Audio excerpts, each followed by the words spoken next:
7장을 공부하겠습니다. 남자가 여자를 접촉하지 아니하는 것이 좋으나, 이것은 성적인 접촉을 말합니다. 남자가 여자를 접촉하지 아니하는 것이 좋으나 음행하지 않기 위해 남자마다 자기 아내를 두고 여자마다 자기의 남편을 둘지니라. 하나님께서 결혼이라는 제도를 제정하시고 가정을 세우시는 가장 큰 목적이 어디에 있는가 하니까요, 창세기 2장의 말씀을 우리가 지난 시간에 봤어요. 기억해 보세요. 남자가 혼자 있는 것이 좋지 않다고 말씀하셨어요. 그래서 여자를 남자를 위한 돕는 자로 세우셨다고 했거든요. 그 말씀을 잘 묵상해 보세요. 잘 생각해 보세요. 남자가 혼자 있는 것이 좋지 않아요. 왜 그럴까요? 무슨 이유로 하나님께서 그렇게 말씀하셨을까요? 사람은 완전한 존재가 아니에요. 물론 그 말씀하신 때는 아담도 이브도 범죄하기 전이죠. 범죄하기 전이에요. 자, 범죄하기 전이라 할지라도 하나님이 창조하신 피조물은 완전하지가 않아요. 피조물은 항상 타락할 수 있다는 약점이 있어요. 결국 아담과 이브가 타락을 했어요. 하나님은 멀리 내다보시고 창세기 2장에서 남자가 혼자 있는 것이 좋지 않다고 말씀하신 거예요. 어찌됐든 남자는 혼자 있는 것이 좋지 않아요. 그래서 이브로 하여금 아담의 돕는 자로 세우신 거예요. 배필이 아니에요. 돕는 자. 그래서 항상 여자는 결혼하기 전이어도 나는 누군가의 돕는 자가 될 것이다. 나는 그렇게 창조되었다. 이것을 인식을 해야 돼요. 이거 인식하지 못한 사람들이 많은데, 세상 사람들은 차치하더라도 그리스도 안에 있는 자매들은 이것을 인식해야 돼요. 헬프 및 돕는 자로 하나님이 여자들을 창조하신 거예요. 성경에 이상적인 가정이 많이 나오죠. 특히 우리가 멀리 가지 않아도 신약 성경에서 바울의 동자가 나와요. 프리스킬라와 아킬라. 프리스킬라는 아킬라의 아내예요. 신실한 부부죠. 그 두 사람은 서로 어디를 가나 함께 했어요. 자, 그 부부를 통해서 신약 시대의 모든 믿음의 가정들에게 하나님께서 모델로 세우셨다고 해도 과언이 아니에요. 그 프리스킬라는 아킬라 형제에게 돕는 자로 아주 큰 역할을 했단 말이죠. 자, 보세요. 그 두 부분만 생각해도 바울 사도를 도와서 하나님의 진리를 위해서 헌신했던 가정이에요. 그렇죠? 사도 바울이 7장 2절 말씀에서 음행하지 않기 위해라고 했는데, 세상에 죄가 들어오고 나서 결혼해야 되는 목적이 순수한 목적인데 이렇게 음행하지 않기 위해, 변질되었다고 해도 뭐 과언이 아닐 만큼 음행하지 않기 위해 남자마다 자기 아내를 두고 여자마다 자기의 남편을 둘지니라. 남편은 아내에게 합당한 애정을 주고 아내도 남편에게 똑같이 하라. 아내가 자기 몸을 주관하지 못하고 남편이 주관하며, 이와 같이 남편도 자기 몸을 주관하지 못하고 아내가 주관하느니라. 지난 시간에 우리가 그 6장 20절 말씀과 이어서 설명을 할 때, 부부라면 서로에 대한 권리가 있는 거예요. 지금 7장 3절 4절에서 말하고 있듯이 서로에 대한 권리가 있어요. 무엇보다 그 남편 그리스도인, 아내 그리스도인은 그 몸에 대한 소유권이 누구에게 있는 거예요? 하나님께 있는 거예요. 하나님의 것이에요. 그러니까 그 몸으로 죄를 범하면, 음행하게 되면 하나님께 먼저 죄를 짓는 것이고, 그 다음에 남편은 아내에게, 아내는 남편에게 죄를 짓게 되는 거예요. 그리고 여러분들 히브리서 13장을 보세요. 바울 사도가 분명히 말하고 있어요. 음행과 간음이 꼭 몸으로 행하지 않아도 얼마든지 마태복음 5장에서 말씀하셨듯이 남자가 여자를 보고 음욕을 품어도 그거는 이미 그녀와 더불어 간음한 것이라고 했어요. 여자도 마찬가지예요. 음욕을 품는 거예요. 생각으로 죄를 범할 수 있다는, 생각으로 음행할 수 있고 간음할 수 있다는 거죠. 근데 실제 음행을 하고 몸으로 그렇게 음행을 하고 간음을 하게 되면 하나님께 심판을 받는 거예요. 거기 13장 4절 혼인은 모든 면에서 귀한 것이니 항상 침상을 더럽히지 않게 하라. 음행하는 자들과 간음하는 자들을 하나님께서 심판하시리라. 음행하는 자들과 간음하는 자들을 하나님이 심판하신대요. 어떤 사람은 즉시 데려가시기도 하세요. 다양한 징계로 그 사람의 생명을 거두시기도 하고 그 다음에 병을 줘가지고 고생을 하게 하죠. 근데 그 병을 나으면 좋은데 그렇게 지질이 고생하다가 그 병으로 죽게 돼요. 그런 사람들이 되게 많습니다. 세상 사람들 보세요. 음란한 생활하는 사람들은요 다 하나님께 심판받아요. 동성연애 했던 사람들은 수명이 짧아요. 그 음란한 그 더러운 죄를 지은 사람들은 나중에 다 병을 가누지를 못해요. 남이 도와줘야 돼. 그런 생활 하다가 죽는 거예요. 에이즈도 마찬가지고. 하나님이 심판하신다고. 반드시 심판해요. 반드시. 부도덕한 남녀 간의 관계는요 언제나 작은 것부터 시작해요.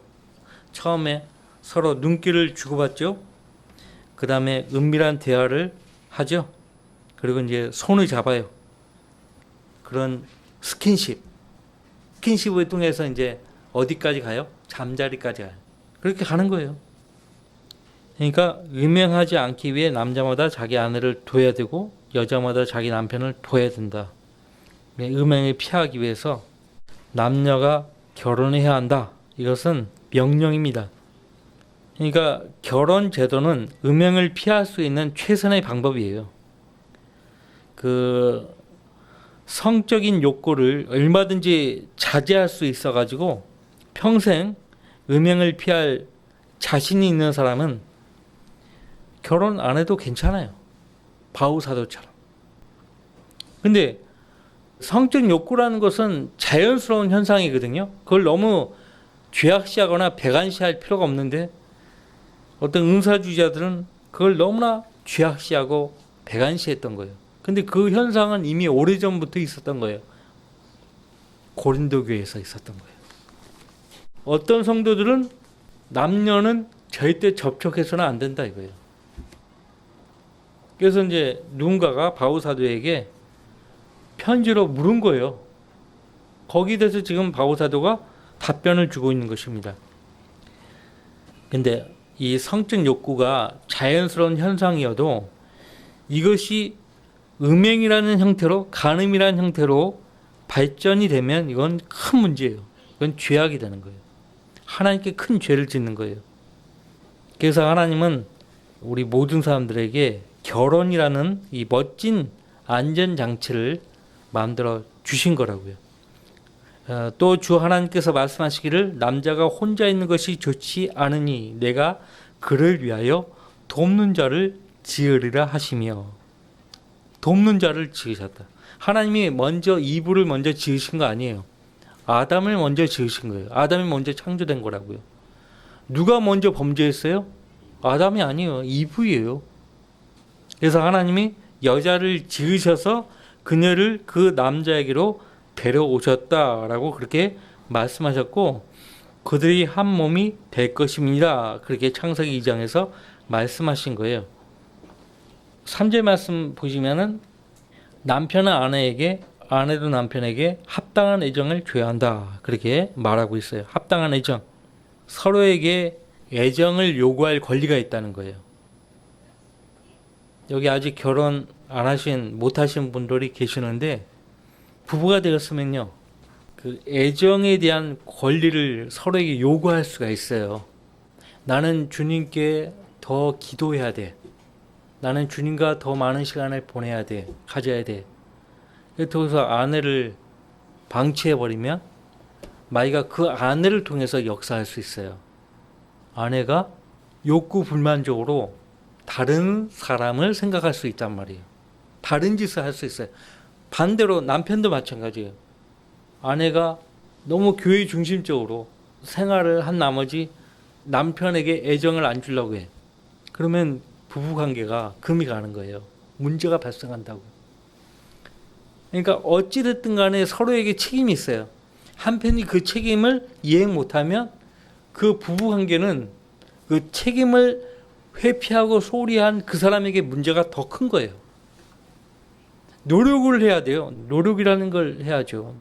자기 책임을 소홀히 하고 배우자를 버려두었다. 그러면 그 사람은 하나님께서 반드시 책임을 물으신다고. 이 지상삶을 살면서 반드시 그 사람은 행복하지 않아요. 또 다른 사람을 만나도 절대 행복하지 않습니다. 나는 그거 자신 있게 말할 수 있어요. 자, 한 몸을 이룬 부부간의 사랑은요, 모든 종류의 사랑들을 다 포괄해요.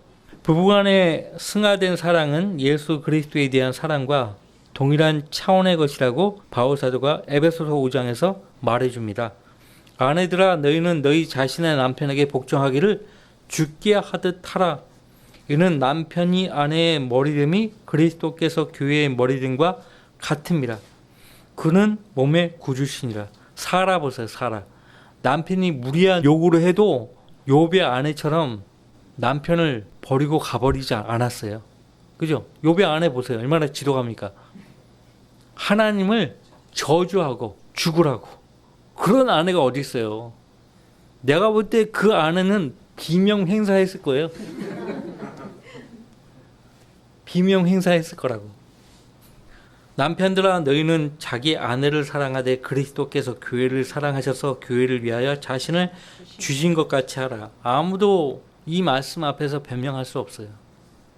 부부가 되었으면 배우자에 대해서 책임을 다 하셔야 돼요. 보통 결혼식 주례사 다 지금도 기억하고 사는 사람들 없어요. 그죠? 있어요? 없어. 근데 중요한 것은 부부가 되었다는 거예요. 부부가 됐으면 서로에 대한 책임이 있어요. 남편이 거듭나지 않았던지 아내가 거듭나지 않았어도 부부예요, 부부. 그렇기 때문에 서로에 대한 책임을 소홀히 하면 절대 안 되는 거예요. 그래서 서로에 대한 책임을 소홀히 하게 되면 서로에 대해서 죄를 짓는 것이고 또 하나님께 죄를 짓는 것이라는 것을 명심하셔야 되고요. 그 다음 5절 말씀 보세요. 너희는 서로 권리를 빼앗지 말라. 다만 금식과 기도의 틈을 얻기 위하여 합의상 잠시 떨어져 있다가 다시 합하라. 나는 긴밀히 어떤 문제를 놓고 그 문제를 해결받기 위해서 하나님과 온전한 시간을 가져야 된다. 금식도 해야 되고 그것을 배우자에게 말해줘야죠. 금식을 해야 된다는 거 얘기 안 하면 철딱선이 없는 아내가 막 갈비도 준비하고 잡채도 준비하고 고기 냄새 풍겨가면서 그렇게 열심히 땀 흘려서 음식을 맛있게 말을 했는데 안 먹는다고, 나 금식하기 때문에 안 먹는다고 그러면 엄청 기분 나쁘죠. 그러니까 설명을 해줘야지. 먼저 나 지금 이러이러한 문제 때문에 금식을 하고 있으니까 안 먹을 테니까 그렇게 하려고. 그 기간까지도 알려줘야 돼요. 제일 좋은 것은 같이 함께 기도하는 거예요. 배우자하고 나하고 같이 금식하자. 그거는 못하더라도 기도하자 같이. 그러면 되죠. 근데 이제 아직 배우자가 구원을 안 받았어. 그러면 이제 설명을 해줘야 된단 말이에요. 6절 말씀 보시면 그러나 내가 이 말을 하는 것은 허용함에 의한 것이요 명령에 의한 것이 아니니라. 잠시 떨어져 있다가 다시 합하라고 했죠. 왜? 이는 사탄이 너희의 자제하지 못함으로 인하여 너희를 시험하지 못하게 하려 함이라. 너무 떨어져 있으면은 마귀가 공격해요, 배우자를. 주말 부부 있잖아요. 또 해외에 남편이 멀리 출장 간 경우, 그러니까 자주 통화해야 되고, 하여튼 매일같이 가족들과 전화 통화로, 영상 통화로 그렇게 해야 돼. 그러니까 안 하면은 문제가 생긴다고요. 바울 사도는 하나님의 허용하신 뜻 안에서 최선의 충고를 하고 있어요. 명령에 의한 것이 아니라고 말을 하는데, 그 당시에는 신약 성경이 아직 완성이 되기 전이기 때문에 구약 성경으로 다 판단했단 말이에요. 구약 성경에는 바울 사도가 이러한 것에 대해 하나님 명령이 확실하게 주어진 말씀을 보지 못한 거예요. 그래서 명령에 의한 것이 아니니라 허용함에 의한 것이다, 그렇게 말하고 있어요.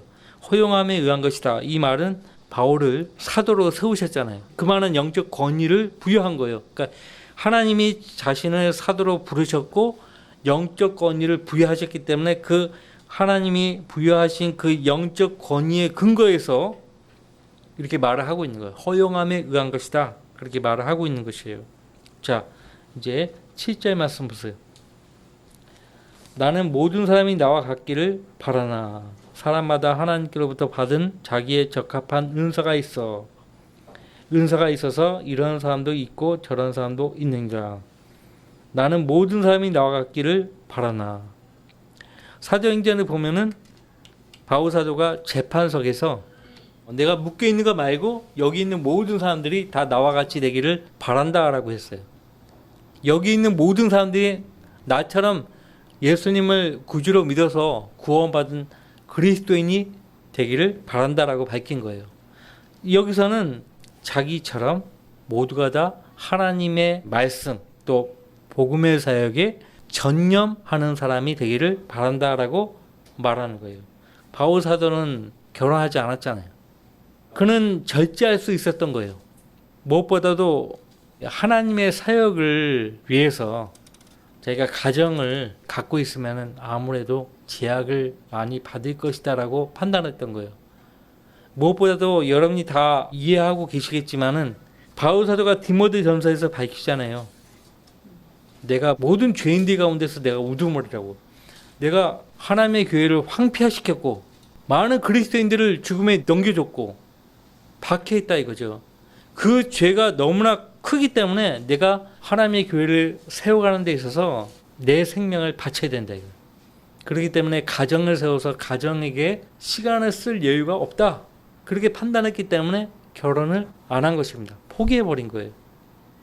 자기 인생을 송두리째 주님께 드리기 위해서. 사도행전 9장 보세요. 주여 누이시니까라고 묻잖아요. 그때 나는 네가 박해하는 예수라. 네가 박해하는 나사렛 예수라. 그때 깨우친 거예요. 아, 내가 주님을 박해했구나. 그래서 마치 빚진 자가 그 빚을 갚아나가는 그 심정으로 사도 바울은 복음 사역에 임했던 거예요. 그러니까 바울 사도가 왜 결혼을 하지 않았는가? 단순히 음행을 피하고 스스로 절제할 수 있는 능력이 있어서가 아니에요. 그것도 또 하나의 이유가 되지만 가장 큰 이유는 가정을 세우게 되면 가정에 시간을 써야 되잖아요. 부양을 해야 되고. 근데 나는 주님께 큰 죄를 지었고 모든 교회에 큰 빚을 졌기 때문에 나는 그 빚을 갚기 위해서는 가정을 세워서는 안 된다라고 생각했던 거예요. 그렇다고 해서 결혼하지 않고 독신으로 지내는 것이 절대적으로 옳다. 그런 말을 하는 게 아니에요. 결혼했어도 아까 얘기했잖아요. 프리스킬라와 아킬라 같은 부부는 바울 사도와 함께 동역하면서 심지어는 자기들의 목을 바울을 위해서 내어준 부부예요. 열심히 사역을 했어요. 그리고 바울 사도가요. 사람마다 하나님께로부터 받은 자기의 은사가 있어서 이런 사람도 있고 저런 사람도 있다고 그렇게 말을 하고 있잖아요. 이것은 예수님이 마태복음 19장에서 이미 하신 말씀이에요. 마태복음 19장 10절로부터 12절. 제 아들이 주께 말씀드리기를 만일 그 남자와 그 아내와의 경우가 그런 것이라면 혼인하지 않는 것이 좋겠나이다라고 하니 주께서 그들에게 말씀하시기를 모든 사람이 다 이 말을 받는 것이 아니고 이 말이 주어진 자들만이 받느니라. 모태로부터 고자로 태어난 자들도 있고 사람에 의해서 고자된 자들도 있으며 또 천국을 위하여 스스로 고자된 자들도 있느니라. 그렇게 고자로 태어난 사람들이 있고 또 사람에 의해서 고자된 자들도 있다. 옛날에는 적국이 침략하면 씨를 말려버릴 목적으로 그냥 거세를 해버립니다. 게다가 아까 내시도 있죠. 그래서 강제로 거세를 해서 노예를 만들고 그렇게 했단 말이에요. 또 어떤 사람들은 결혼해서 아이들을 낳고 그들을 부양하느라고 바쁘게 살기보다는 바울 사도처럼 하나님만을 위해서 섬기기 위해 스스로 고자가 된 사람들도 있었어요. 그 오리겐 있죠. 성경을 변기시킨 오리겐도요. 이 말씀을 잘못 오해해가지고요. 고자가 돼버린 거예요. 고자. 근데 자기가 고자를 한 목적은 내 인생을 하나님께 더 하나님 성경에 집중하기 위해서 바울사도처럼 뭐 바울사도는 고자가 되었다는 말은 없어요. 성경 어디에도. 근데 바울사도처럼 그렇게 집중하겠다 그런 의도로 한 것 같은데 오히려 그것이 그 사람에게 화가 되었어요. 그 사람은 자기가 주님을 위해서 이렇게 모든 것을 포기했다. 이거를 자랑으로 여기는 거예요. 다른 모든 사람들을 자기 아래로 보는 거예요. 내리 깔아버리는 거예요. 그냥. 나는 고상하고 너희들은 저속하다. 세속적이다. 이러한 생각들이 로마 카톨릭의 베이스로 깔려 있어요. 교황, 추기경, 대주교, 사제들 보세요. 사람들을 볼 때 자기 밑으로 봐요. 모든 사람들을 자기 밑으로 본다고요. 근데 그 분위기가 또 개신교 목사들에게까지 퍼졌죠. 개신교 목사들은 고개가 뻣뻣해요. 겉으로 볼 때는 겸손한 척하죠. 얼마나 교만한지 몰라요. 물론 모든 목사들이 그렇다는 얘기는 아니에요. 근데 그런 목사들이 있다는 거예요. 나는 지금 한두 번 본 게 아니거든요. 그러니까 혼인하지 않고도 아무 문제 없이 혼자 살 수 있는 특별한 사람들이 있어요. 바울사도처럼. 오늘날 이혼이 아주 너무 팽배하죠. 보통 이혼하는 경우가 뭐예요? 보통 성격이 안 맞는다 이거예요. 근데 여러분들 결혼은 서로에게 맞춰가는 거예요. 뭐 안 맞는다고. 그 사람은 맞는 사람 못 찾아요. 절대 못 찾아요.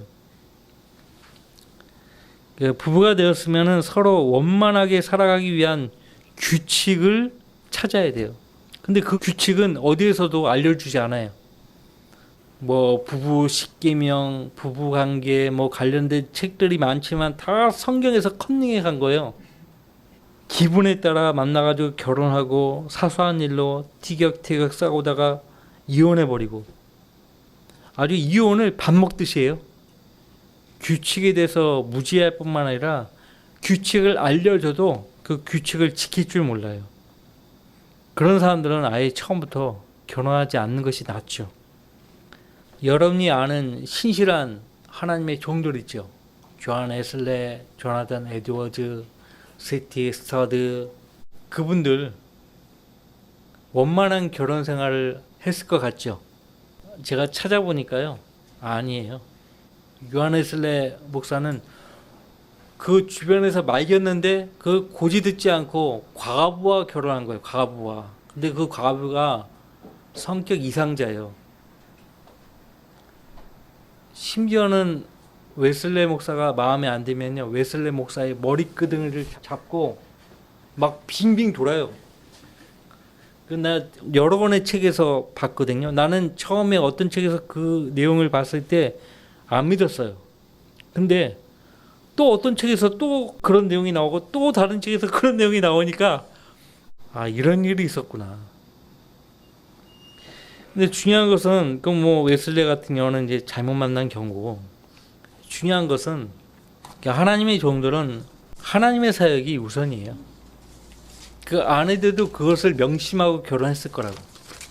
근데 지난번에도 얘기했지만 사역자들은 하나님의 사역과 결혼한 사람이 아니에요. 결혼했으면 아내와 자식에 대해서 책임을 져야 돼요.